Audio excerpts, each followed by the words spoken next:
Qual é o lucro mínimo que uma fazenda precisa dar por ano para a gente considerar que ela foi um bom negócio, que está sendo um negócio atrativo? Será que 100 mil de lucro já é suficiente? 500 mil reais de lucro por ano? 1 milhão e meio de lucro por ano? Qual o valor que você consideraria que o ano da sua fazenda foi bom ou foi um ano que não foi tão atrativo assim? Para responder essa pergunta, a gente precisa mudar alguns conceitos que eu considero como sendo conceitos enraizados na mente de muitas pessoas, de muitos produtores rurais, que é de somente olhar ali para o número final, né, para o valor que está sobrando, o valor que está ficando ali no final da safra, lá na conta bancária, parar de olhar para outros indicadores que podem não ser a representação real do que está acontecendo na fazenda, como por exemplo o fluxo de caixa, e entender que a rentabilidade é o principal indicador para você realmente analisar e realmente dizer se a sua fazenda está sendo um bom negócio ou não.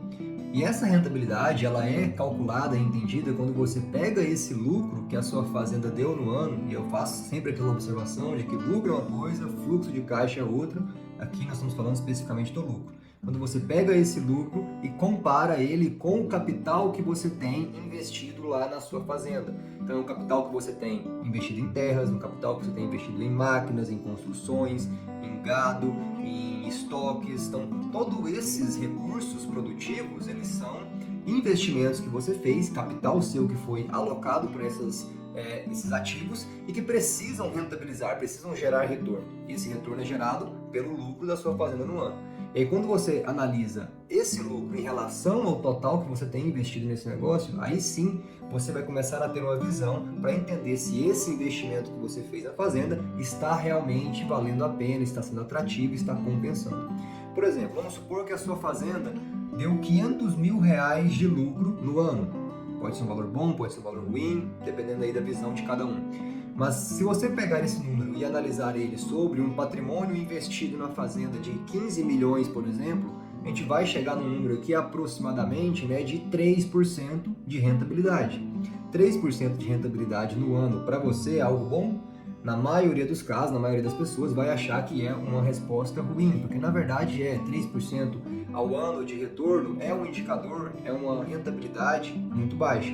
Então automaticamente esses 500 mil que a sua fazenda gerou de lucro, caso alguma pessoa possa ter visto, nossa, 500 mil foi um lucro bom, na prática se mostrou como um lucro muito ruim e um lucro que não compensou pelos riscos, pelo trabalho, pelas dores de cabeça. Então, nesse tipo de situação, o investimento que está sendo feito na fazenda, né, que já foi feito na fazenda, é um investimento que não está valendo a pena.